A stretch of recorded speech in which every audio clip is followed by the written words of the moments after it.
আমি আমারটাও মাঝে মাঝে বলি যে জীবনটা কত কষ্টে কাটছে, ভাষা নাই বুঝাবার। 150 টাকা একটা জামা কিনছি, কত ওটারে কি কাপড় কয়, ট্যাটটন কইতো, বুঝে এরা ট্যাটটন, পলেস্টার, তাও রঙিন। কয়শো টাকা? এই 150 টাকার জামা বছরকে বছর পরছি, বছরকে বছর। এক লঙ্গি দিয়া ছিঁড়ে গেছে সেলাই কইরা, এরপরে চলছে। বিছানায় প্রস্রাব করি, সেই থেকে মা বাবার কোল ছেড়ে চলে আসছি। বরগুনার পীর সাহেব হুজুর রহমতুল্লাহ আলাইহির মাদ্রাসায়। কত কষ্টের জীবন।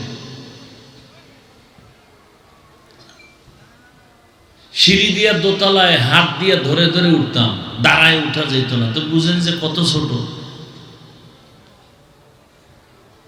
2 বেলা খানা দিত মাদ্রাসায়, এই মাপা ভাত 10টার সময় আর আসরের পরে।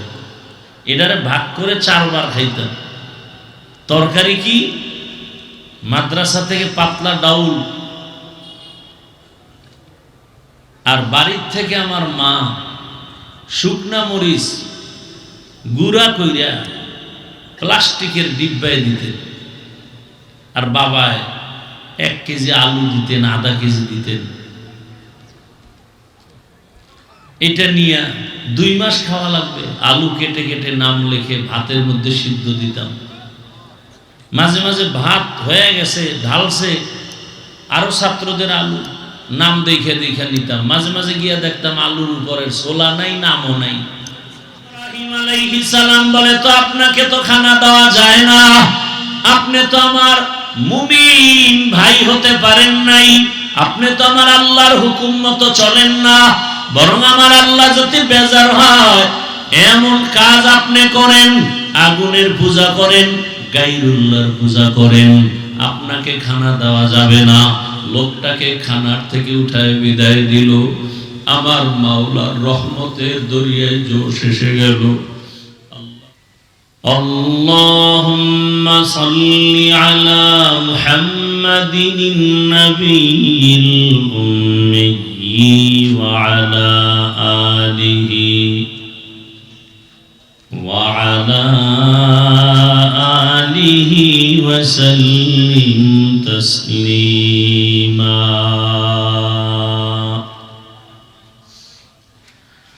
وبعد فأعوذ بالله من الشيطان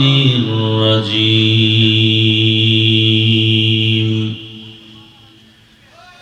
بسم الله الرحمن الرحيم.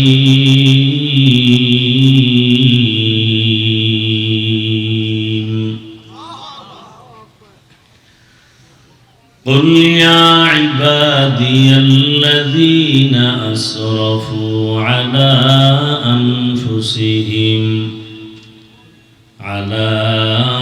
أنفسهم لا تقنطوا من رحمة الله إن الله يغفر الذنوب جميعا إنه هو الغفور الرحيم.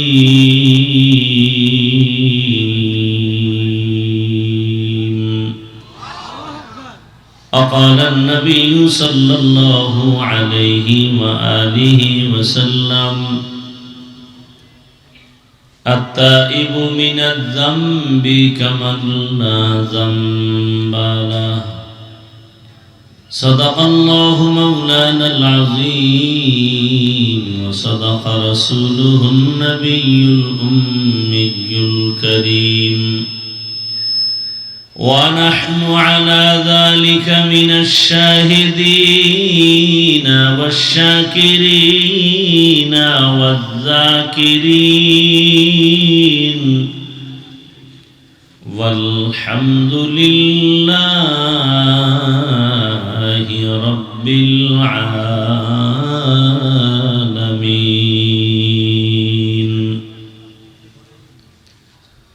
سبحانك لا علم لنا إلا ما علمتنا إنك أنت العليم الحكيم. رب اشرح لي صدري ويسر لي أمري واحلل عقدة من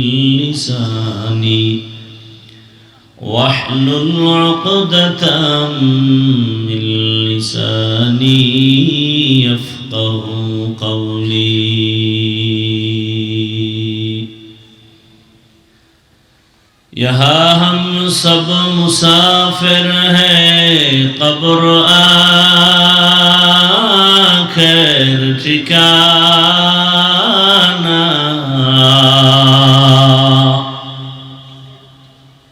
यहाँ हम सब मुसाफिर हैं, कब्र आखिर ठिकाना। कोई आगे रवाना है, कोई पीछे रवाना। कोई आगे रवाना है, कोई पीछे रवाना। मोहम्मद ने आकर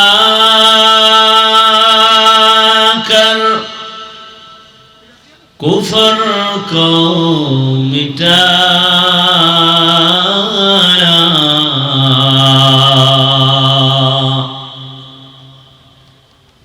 मोहम्मद ने आकर कुफर को मिटाया।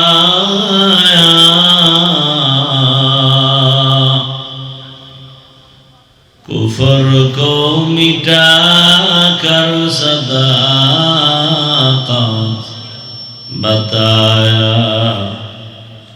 कुफर को मिटाकर सदाकत बताया। ला इलाहा इल्लल्लाह, ला इलाहा इल्लल्लाह, ला इलाहा इल्लल्लाह, ला इलाहा इल्लल्लाह, ला इलाहा इल्लल्लाह, ला इलाहा इल्लल्लाह, ला इलाहा इल्लल्लाह, ला इलाहा इल्लल्लाह, ला इलाहा इल्लल्लाह, ला इलाहा इल्लल्लाह। मुहम्मदुर रसूलुल्लाह।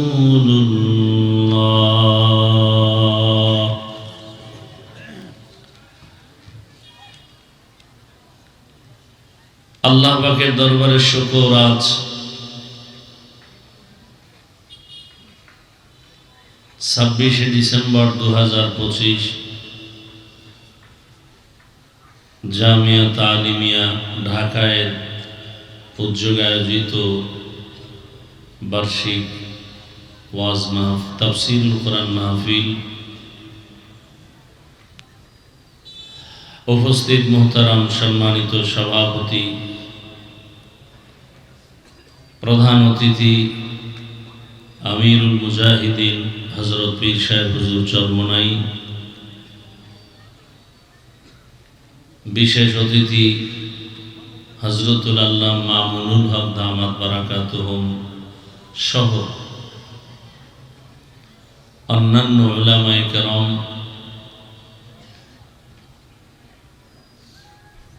বিভিন্ন জায়গা থেকে আল্লাহ পাকের আশিকিন বা জাকিরিন, শাকিরিন, মুরব্বিয়ান আযম, পর্দার আড়ালে মা বোনেরা, কলিজার যুবক বন্ধুগণ, স্নেহের ছোট ভাই, আল্লাহ পাকের দরবারে শুকর যে আল্লাহ আমাদেরকে সুস্থ রেখেছেন, আলহামদুলিল্লাহ।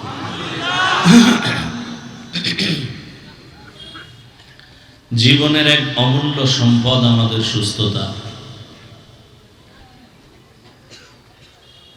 টাকা পয়সা বাড়ি গাড়ি অনেক কিছু আছে, কিন্তু যদি অসুস্থ জীবনটাই হয়ে যায়, এই জীবনের কোনো দাম। টাকা পয়সা বাড়ি গাড়ি তেমন না হলেও সুস্থতার জীবন যদি পাওয়া যায়, এর থেকে সুখের জীবন আর হতে পারে? আল্লাহ আমাদের এই সুস্থতাকে দায়েমান কবুল করেন। এখনো যারা অসুস্থ হসপিটালে, ঘরে, বিছানায়, আল্লাহ সবাইকে পূর্ণ সুস্থতার নিয়ামত দান করেন।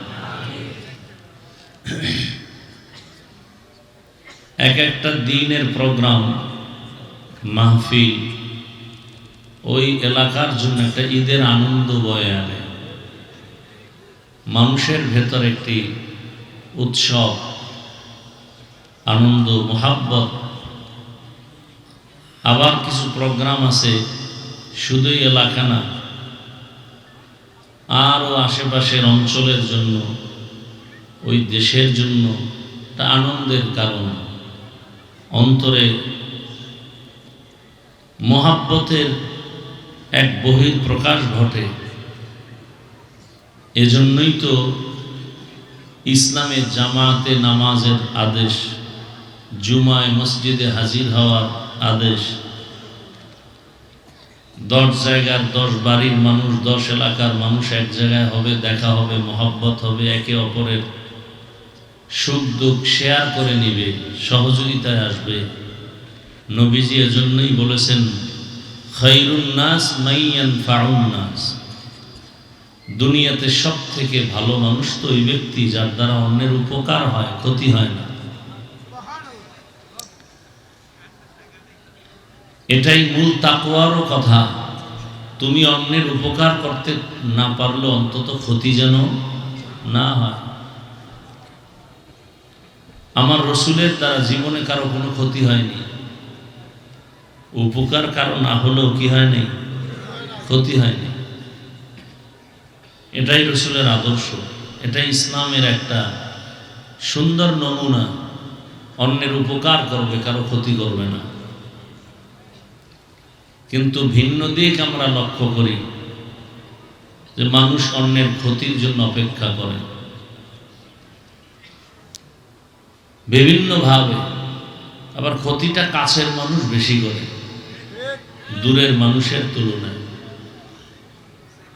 দুষ্ট লোকের মিষ্টি কথা ঘনিয়ে বসে কাছে, কথা দিয়ে কথা নেয়, প্রাণে মারে শেষে। জুমার বয়ান দীর্ঘ সময় নয়, সংক্ষেপ 2-4টি কথা, এরপরে আবার নামাজ। আপনারা জানেন ধারাবাহিকভাবে এই প্রোগ্রাম প্রতি বছর এভাবেই চলে। দেশের হযরত উলামায়ে কেরাম বয়ান করতে থাকেন, জুমার নামাজের পরেই আবার বয়ান চলতে থাকবে ইনশাআল্লাহ।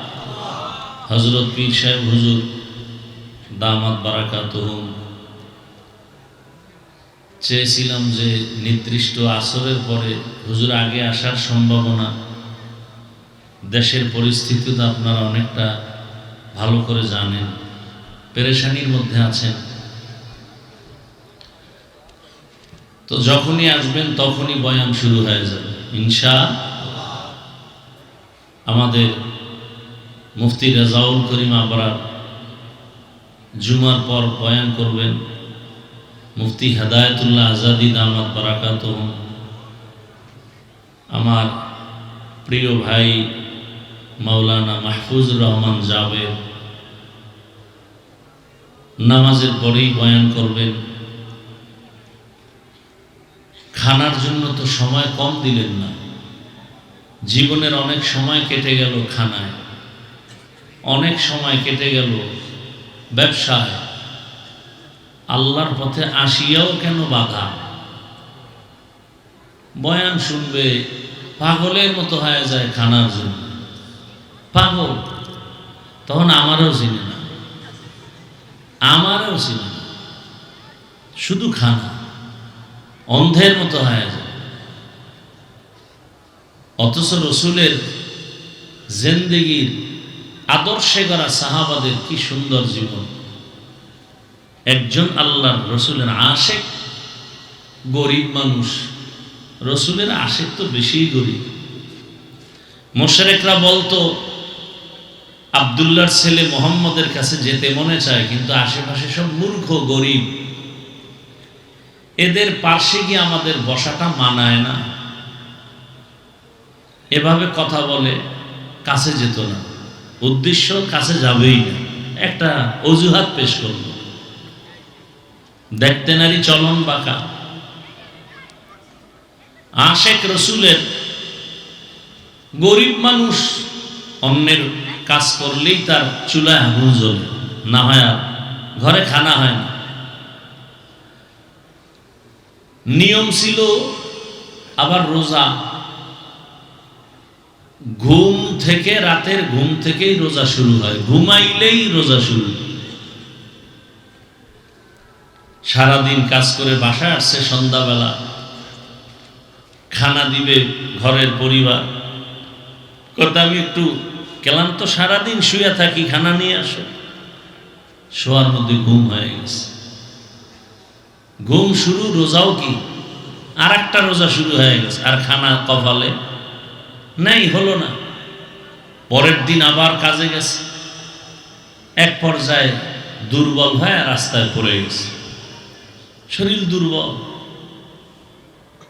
রহমতের নবীর কাছে খবর আসলো, রোজাটা কি ভাঙা যাবে? রহমতের রসুল বললেন, না, ভাঙা যাবে না।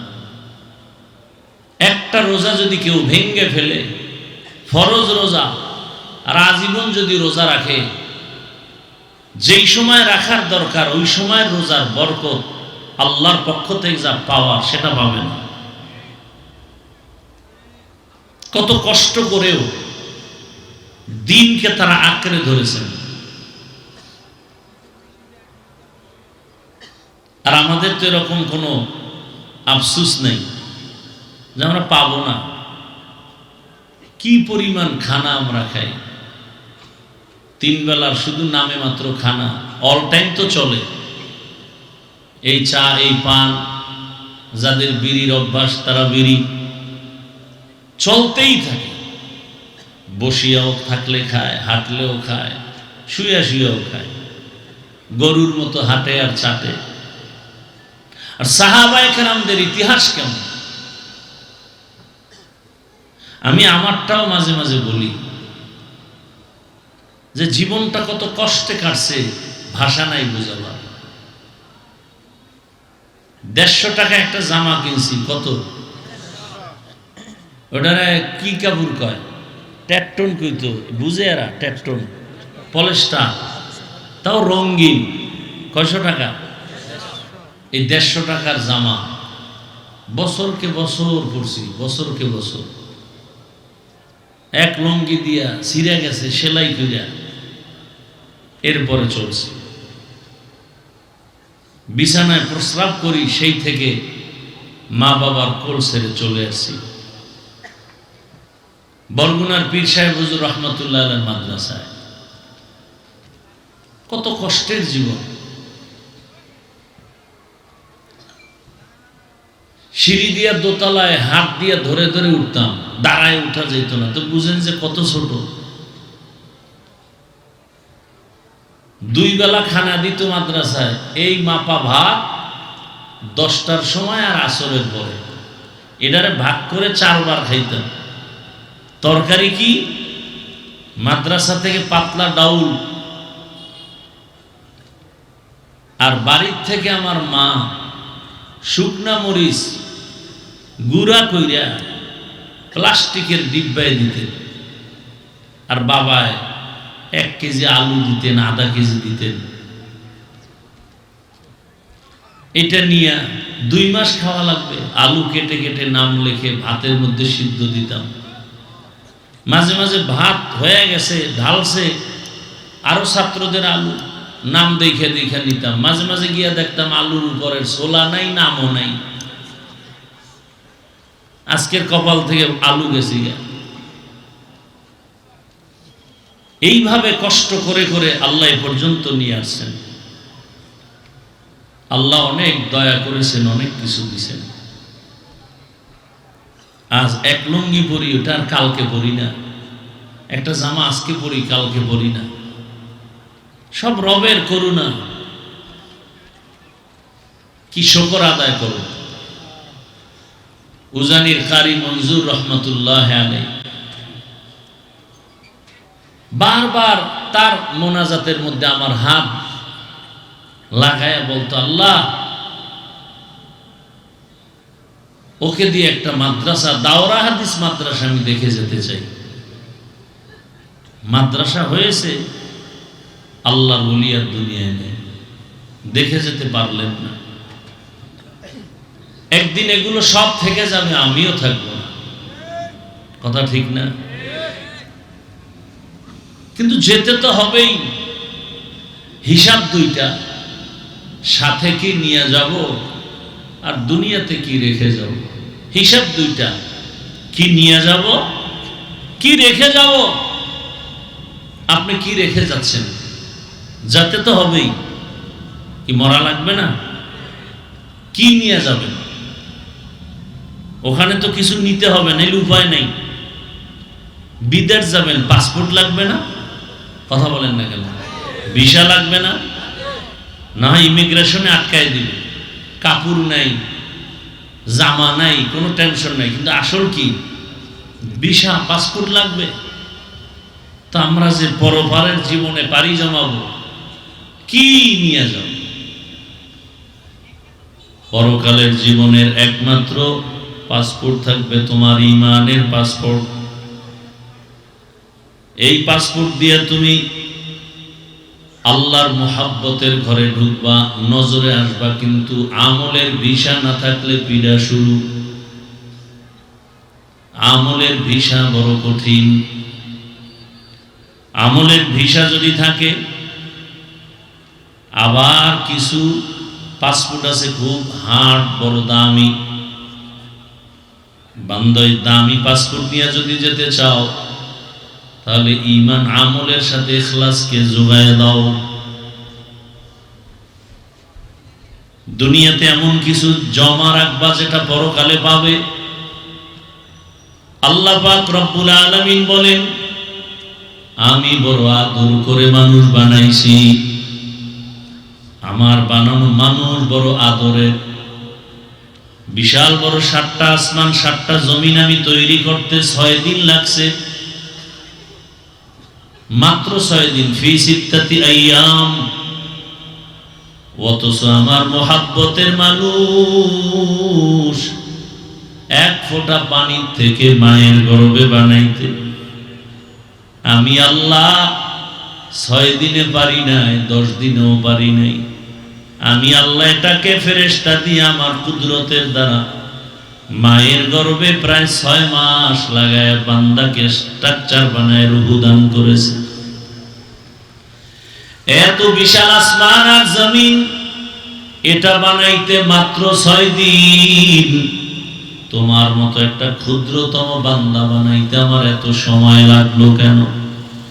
এর একমাত্র কারণ, ভালোবাসার জিনিস বানাইতে বড় সময়ের ব্যাপার। আল্লাহ বলেন, আমি তোমাকে বড় আদর করে বানাইছি, বড় নরম করে বানাইছি।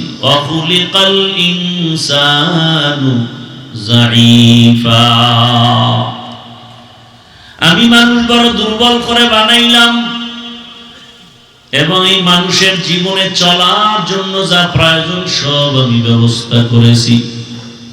তোমার পানির প্রয়োজন, আলোর প্রয়োজন, ঘুমের প্রয়োজন, রাতের ব্যবস্থা করলাম। যত তোমার সুন্দর জীবন পরিচালনার জন্য যত খানার প্রয়োজন সব করলাম। আমি আল্লাহ বিশাল বড় আসমান তোমার জন্য বানাইলাম, বিশাল বড় জমিনটা তোমার গোলাম বানায় দিলাম। সমুদ্রের হাজারো ধরনের মাছ তোমার জন্য, রাতের চাঁদের আলো তোমার জন্য, জমিনের ফসল তোমার জন্য, গাছের ফল তোমার জন্য, আমি বড় মোহাব্বত করি তোমাকে। আমি আল্লাহ সব কিছু তোমারে দিয়া তোমার থেকে কিছু চাই নাই। আমি আল্লাহ তোমার কল্যাণের জন্য আমি বলেছি তুমি আমার ইবাদতে জীবনটা কাটায় দাও, 5 বেলার নামাজ আদায় করবা।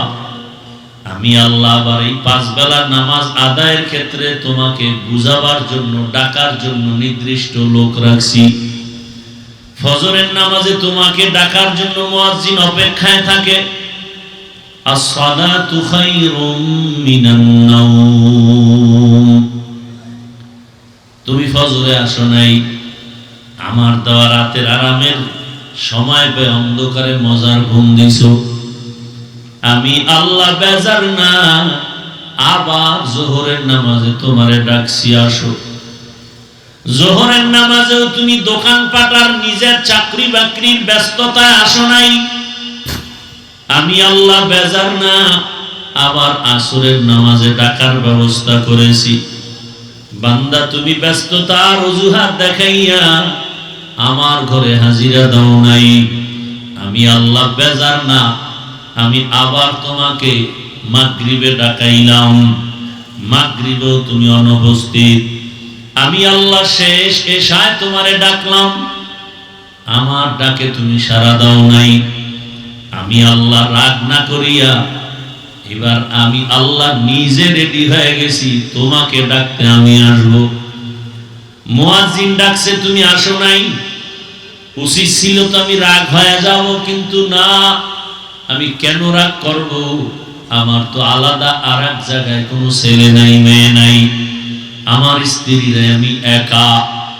আমি জিন বানাইছি, ফেরেশতা বানাইছি, তবে আমার আদরের না। আমি মানুষ বানাইছি বড় মায়া করিয়া। আমি চাই মানুষ যেন একবার আমারে আল্লাহ বলে ডাক দেয়, মানুষ যেন আসিয়া কপালটা মাটির মধ্যে লাগায় দেয়। বান্দা যখন কপালটা মাটির মধ্যে লাগায়, আমি মাটিতে লাগতে দেই না।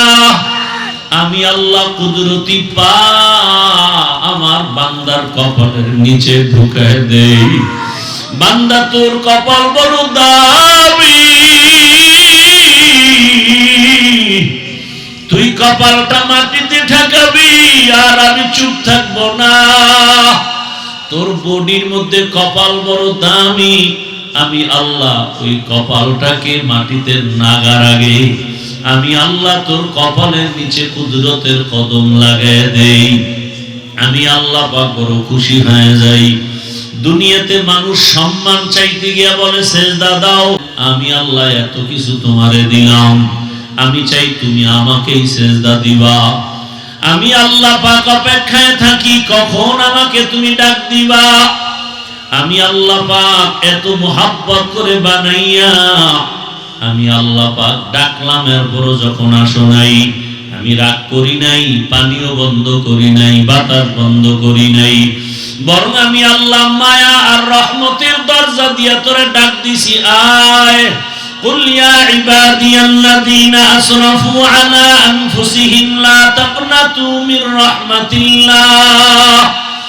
আমার রহমতের দরজা খোলা। দুনিয়ার মানুষের দয়ার দরজা মাঝে মাঝে খুলে, মাঝে মাঝে বন্ধ করে দেয়, আর আমি আল্লাহ দরজা খুলে দিলাম, একটা সেকেন্ডের জন্য বন্ধ নাই। আমারে সমুদ্রে বয়ে যদি ডাক দাও আল্লাহ, আমি সেখানেও হাজির। আমাকে যদি গভীর রাতে ডাক দাও, সেখানেও আমি আল্লাহ হাজির। আমারে যদি কোনো বেঈমানেও ডাক দেয়, আমি সেখানেও হাজির। আরে ইব্রাহিম আলাইহিস সালাম মেহমান ছাড়া খানা খায় না। মেহমান আসলে রিজিকে বরকত হয়, ঘরের মধ্যে রহমত বাড়িয়া যায়। ইব্রাহিম নবী মেহমান খুঁজে রাস্তায় দাঁড়ায়, যাকে পায় তাকে ডাইকা আনেন, মেহমান বসায় খানা খাবেন। একদিন মুসা ইব্রাহিম নবী মেহমান পায় না, অনেকক্ষণ অপেক্ষা। হঠাৎ করে দেখে একটা লোক আসতেছে, ওই লোকটাকে ডাক দিয়া কয়, ভাই খানা খেয়েছেন? বলে না। বলে চলেন আমার বাসায় আসেন। পয়গম্বর ইব্রাহিম ওই আল্লাহর বান্দাকে নিয়ে ঘরের মধ্যে বসাইলেন। খানা দেওয়ার আগ মুহূর্তে একটু পরিচয় নিলেন। পরিচয় নিয়ে জানতে পারলেন এই বান্দা অগ্নি পূজা করে, ইসলাম মানে না, আল্লাহর ধর্ম ইসলাম মানে না। ইব্রাহিম আলাইহিস সালাম বলে, তো আপনাকে তো খানা দেওয়া যায় না, আপনি তো আমার মুমিন ভাই হতে পারেন নাই, আপনি তো আমার আল্লাহর হুকুম মতো চলেন না, বরং আমার আল্লাহ যদি বেজার হয় এমন কাজ আপনি করেন, আগুনের পূজা করেন, গায়রুল্লাহর পূজা করেন, আপনাকে খানা দেওয়া যাবে না। লোকটাকে খানার থেকে উঠায় বিদায় দিল। আমার মাওলার রহমতের দরিয়ায় জোশ এসে গেল। আল্লাহ ওহী নাজিল করলেন, ওই লোকটা মনের কষ্ট নিয়ে যায়, আল্লাহ ডাকে ডার বলেন, ইব্রাহিম ওই বান্দাটারে তাড়ায় দিছো, কোথায় যাবে? ওরে তুমি মাত্র একবার খানায় বসাইছো, বিধর্মী বলিয়া তাড়ায় দিছো। আরে আমি মাওলারে সিজদা দেয় না জানো কত বছর, আগুনের পূজা করে কত বছর, আমি আল্লাহ এত বছর পর্যন্ত ওর খানাও বন্ধ করি নাই, পানিও বন্ধ করি নাই। আমি আল্লাহ তো অপেক্ষায় আছি কোন দিন আমাকে আল্লাহ বলে ডাক দিবে। আমি আল্লাহ রাগ করে পানিও বন্ধ করি নাই, খানাও বন্ধ করি নাই, সূর্যের আলো বন্ধ করি নাই। ও ইব্রাহিম আমার বান্দাটারে কেন তাড়াইয়া দিছো? আমি আল্লাহর বড় মায়া লাগতেছে, তুমি মাত্র একবার বসাইয়া বিধর্মী বলে তাড়াইয়া দিছো। ইব্রাহিম নবী শোনা মাত্র একটা দৌড় দিলেন, আর ওই বান্দারে তালাশ করে খুঁজতে খুঁজতে গিয়া দেখে বান্দা এক জায়গায় বসে বসে চোখের পানি ছেড়ে কান্না করে, আমাকে দাওয়াত দিবা না, দিয়া কেন আবার অপমান করেছো? ইব্রাহিম নবী তার সাথে ক্ষমা চাইয়া এরপরে ডাকা শুরু করলেন, এরপরে কাছে আইনা খানার আয়োজন করলেন, এমন সুন্দর ব্যবহার দিলেন। এক পর্যায়ে আল্লাহর বান্দা আমার মাওলার গোলাম হয়ে পড়লো, কালেমা পড়ে ফেললো। আমার আল্লাহ তো দয়ার মালিক। আল্লাহ বলেন, তোমরা যারা শয়তানের ধোকায় পড়ে গুনাহ করেছো, আমি আল্লাহ তোমার জন্য রাস্তা খুলে দিলাম। আমি আল্লাহ পাক তোমার তওবা কবুল করার জন্য 5 বার মসজিদে ডাকছি, যাও নাই। আমি আল্লাহ পাক এখন তোমাকে ডাকার জন্য হাজির হতেছি। আমি আল্লাহ এমন এক টাইমে তোমাকে ডাকতে আসতেছি, অতি গভীর হয় রজনী যখন, নীরবে প্রভুর নাম জপিও তখন। প্রভুর করুণা যদি পাইবারে চাও, গভীর রাতে উঠে প্রভুর গুণগান গাও। আমার আল্লাহ পাক রহমতের দরজা দিয়া ডাকেন, বান্দা তুমি গুনাহ করেছো কত বছর? কয়টা? বলে আমি 50 বছর লাগাইয়া এত গুনাহ একদিনে করি নাই, আজকে একটা কালকে 2টা, এভাবে হাতের গুনাহ, চোখের গুনাহ, জবানের গুনাহ, অন্তরের গুনাহ করতে করতে বছর বছর গুনাহ করিয়া আমার চোখের গুনার পাল্লা ভারী, আমার হাতের গুনার পাল্লা ভারী, আমার অন্তরের গুনার পাল্লা ভারী। গুনাহ করতে করতে 30, 40, 50 বছর একটা পাহাড় হয়ে গেছে।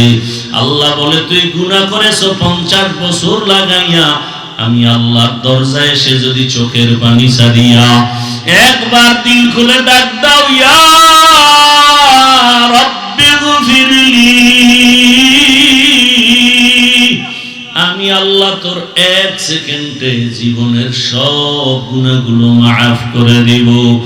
এমন এক টাইমে আমি আসি যেই সময় আসমান নীরব, জমিনটা নীরব, গাছের পশু পাখিরা পর্যন্ত নীরব, ঘরের মানুষগুলো ঘুমায়, নদীর মাছগুলো নীরব, একটা কোনো আওয়াজ নাই।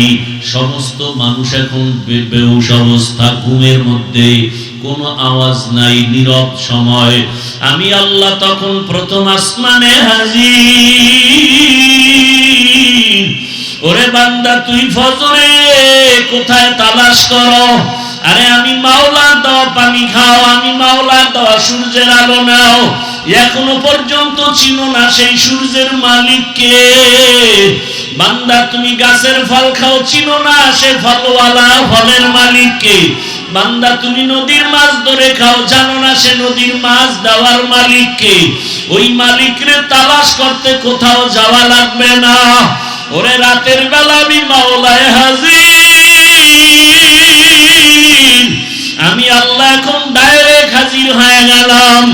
রাতের গভীর যখন শেষ অংশ, তোর মাও ঘুমায়, বাবাও ঘুমায়, ভাই বোনেরা ঘুমায়, তুই তখন ওযু বানাইয়া যায় নামাজে আসি একবার ডাক দে।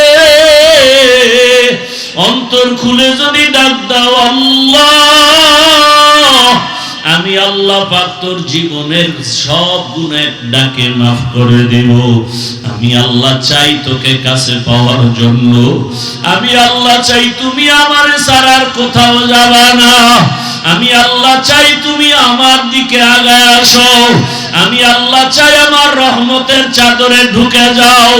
কারণ দুনিয়ার কষ্টের থেকে মরণের কষ্ট আরো কঠিন।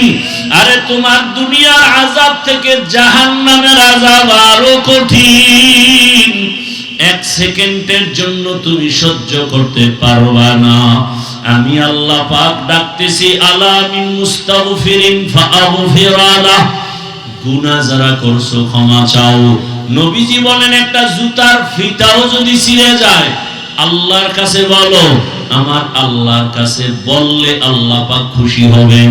দুনিয়াওয়ালারা চাইলে বেজার হয়, আর আমার আল্লাহ না চাইলে বেজার হয়। দুনিয়াওয়ালারা চাইলে বেজার কেন? দুনিয়াওয়ালাদের অভাব আছে। আল্লাহ না চাইলে বেজার কেন? আল্লাহর কোনো অভাব নাই। আল্লাহ তাআলা বলেন, বান্দা আমি চাই তুমি আমার কাছে আগাও। আগাইতে গিয়া তুমি দুর্বল আমি জানি, তোমার ঈমান দুর্বল তাও জানি, তোমার আমল দুর্বল তাও জানি। এ কারণে আমি আল্লাহ পাক, তুমি যখন এক বিঘা আগায় যাও আমার রহমত তোমার দিকে এক হাত আগায় যায়। তুমি যখন এক হাত আগায় যাও আমার রহমত তোমার দিকে দুই হাত আগায়। তুমি যখন হেঁটে হেঁটে আগাও আমি আল্লাহর রহমত তোমার দিকে দ্রুত গতিতে দৌড়াইতে থাকে। আমি আল্লাহ পাক চাই তুমি আমার দিকে আসো। আমি আল্লাহ চাই না তুমি আমার রহমতের দরজা বাদ দিয়া দুনিয়ার অন্য কোন দরওয়াজায় যাইবা। আমি আল্লাহ চাই তুমি আমার মহব্বতের দরজায় আসো। গুনাহ করিয়া ক্ষমা চাও। রহমতের নবীও রাত সারা রাত আল্লাহর মহব্বতে কান্না করে ইবাদতে কাটাইতেন। আবু বকরের কান্না সারা রাত, ওমরে ফারুকের কান্না সারা রাত। এরে আল্লাহর বান্দারা, দুই ফোঁটা চোখের পানি যদি ফেলতে পারি এই পানি বৃথা যাবে না। আল্লাহ পাক কিয়ামতের দিন এই পানিটা কাজে লাগাইয়া জাহান্নামের আগুনকে নিভিয়ে দিবেন। অন্যান্য মাহফিলে যায় কত মানুষ মার্কেটে ঘুরে সময় নষ্ট করে, কিন্তু এই মাহফিল আল্লাহর ওলিদের। এখানে যারা আসবেন এরা দুনিয়ামুখী মানুষকে বয়ান দেয় না। এখানে আসা মাত্রই যেন কেমন এক পরিবর্তন। আল্লাহর ওলিরা আসবেন, তাদের চেহারা দেখব, বয়ান শুনব। যদি একটা কুদরতের নজর আমার উপরে পড়ে যায় আমার জীবনের সব বন্ধ তালার দরজা খুলে যাবে। অতএব আল্লাহ যাদেরকে নিয়ে আসেন আল্লাহর কাছে তওবা করি।